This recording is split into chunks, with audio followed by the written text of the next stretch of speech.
আপনার আমার শিক্ষার জন্য আল্লাহ রাব্বুল আলামিন পবিত্র কোরআনুল কারীমের 7 নম্বর সূরা আরাফের 21 নম্বর আয়াতে হযরতে আদম নবীর দোয়াটা কোট করে দিয়েছেন।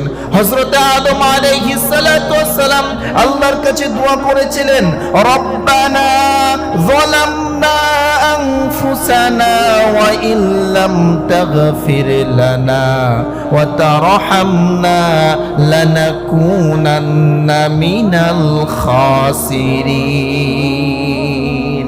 হে আমার রব, হে আমার মালিক, আমি তো নিজের পরে জুলুম করেছি, আমি তো ক্ষতিগ্রস্তদের অন্তর্ভুক্ত হয়ে গেছি মাওলা। হে আল্লাহ, তুমি যদি আমাকে মাফ না করো কে মাফ করবে?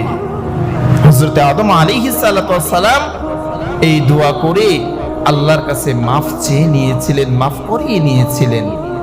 এমনি ভাবে হযরতে নূহ আলাইহিস সালাতু ওয়াস সালাম হযরতে নূহ নবীর ইস্তিগফার সূরা নূহের 22 নম্বর আয়াতে আল্লাহ বলছেন, রব্বিগফিরলি ওয়া লিওয়ালিদাইয়া ওয়া লিমান দাখালা বাইতিয়া মুমিনান ওয়া লিল মুমিনিনা ওয়াল মুমিনাত।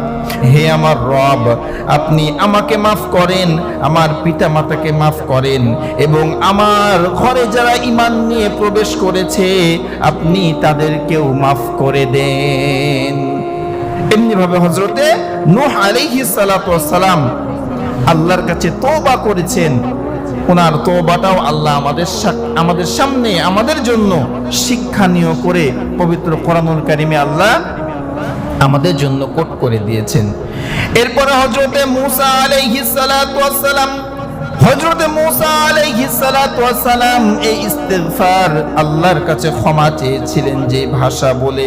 আল্লাহ রাব্বুল আলামিন পবিত্র কোরআনুল কারীমের 28 নম্বর সূরাতুল কাসাসের 24 নম্বর আয়াতে আল্লাহ বলছেন, আল্লাহ রাব্বুল আলামিন বলেন, রব্বি ইন্নী যালামতু নাফসি ফাগফিরলি ফাগফির লাম।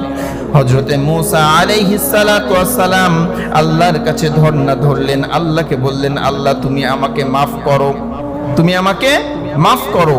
এমনি ভাবে প্রত্যেকটি নবী হযরতে সালেহ আলাইহিস সালাতু ওয়াস সালাম আল্লাহর কাছে তওবা করেছেন, হে দুনিয়ার মানুষ সকল, হে লোক সকল, তোমরা অধিক পরিমাণে তওবা করো, কেননা আমি নবী প্রত্যেক দিন 100 বারেরও অধিক আল্লাহর কাছে তওবা করি, ইস্তেগফার করি।